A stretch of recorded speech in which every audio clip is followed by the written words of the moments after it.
Hello everyone! Today is day 3? No, day 4.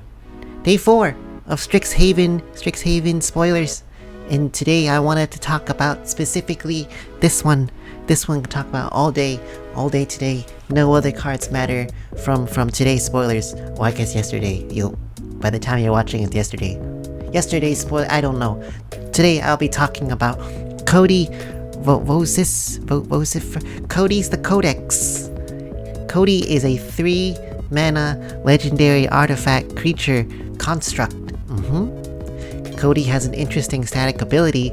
You can't cast permanent spells. And then there's a whole lot of text, like a book's worth of text. It's 4 mana, and you tap Codie, and then you add Wooburg, one of each color. And then when you cast your next spell this turn, you exile cards from the top of your library until you exile an instant or sorcery with lesser CMC. Until end of turn, you may cast that card without paying its mana cost. Oh, I'm sure that can't be broken at all. And then you put each other card exiled this way on the bottom of your library in a random order. And also it's a 1/4. So why are we talking about Codie today?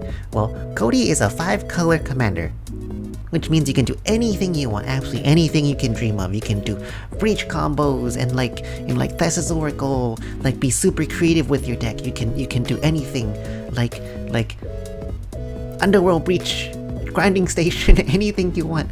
And what's important is that Codie is 3 mana, which makes Codie very easy to cast. So you can do it off of a mana crypt land, or like a land soaring lotus petal, or like even just like a jewel lotus. Anything, just very easy to cast Codie on turn 1. So like enables like your fears on turn 1, all that stuff, all that fun stuff. So let's talk about what makes Codie very interesting. Well, what makes Codie interesting is of course the tap ability, where you pay 4 and make Wooburg, and then you give your spells like cascade-like effect. And what can you do with that effect? Well, an interesting thing about Codie's activate ability is that it creates a delay trigger. So you add Wooburg, but then the delay trigger is when you cast your next spell, you exile the top cards, and you go through the cascade effect.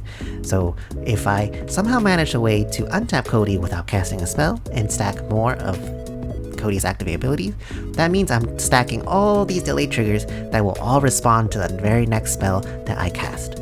So what does that mean? What can we do with that? Well, the first thing is allowing Codie to get unlimited or infinite of these delay triggers. And how we're gonna do that is we're gonna do that with a Hypergenesis. If you activate Codie for the first time, and you also have something like Free from the Real in hand, you can cast a 1 CMC spell and go through your whole deck and cast Hypergenesis, allowing you to put Free from the Real onto Codie.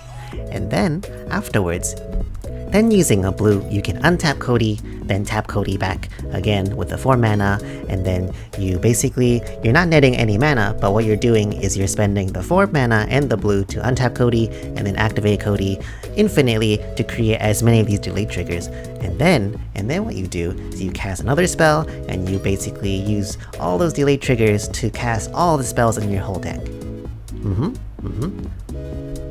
So you're wondering, how does Codie win from here?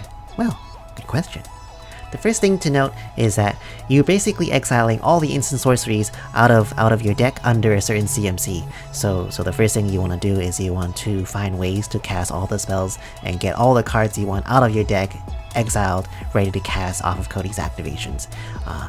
Then afterwards, you have to deal with the static ability.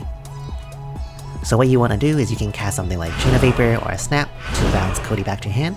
Or you can even play like a crop rotation and get a Phyrexian Tower, and then also sacrifice Codie to make black mana to come to casting spells. And then this allows you to play permanent spells, and then eventually you want to do something as standard as just like Thessa's Oracle Console, or like getting to your breach lines. So Codie is another 5-color turbonaus, but a very interesting one. An interesting nuance to keep in mind when you're building Codie as a turbonaus or Ad Nauseam deck is that, unlike all the other Ad Nauseam commanders, Codie has this interesting static that will stop you from being able to cast your free rock, well, any mana rocks or any permanent base like mana generation to help you continue after your Ad Nauseam's complete. So you sometimes you really have to rely on like your spirit guides or like your spells to continue getting to cast more spells after your Ad Nauseam. So perhaps you want to keep in mind that maybe you want to end step Naus instead of main phase Naus if Codie's in play. Or you can also look at something like a Final Fortune to use that as another turn to untap all your lands and then continue from there. I'm very excited to see where Codie will go from here. I think Codie is a very, very interesting commander, and excited to see what lists will come out by the community. So until then, I will see you next time.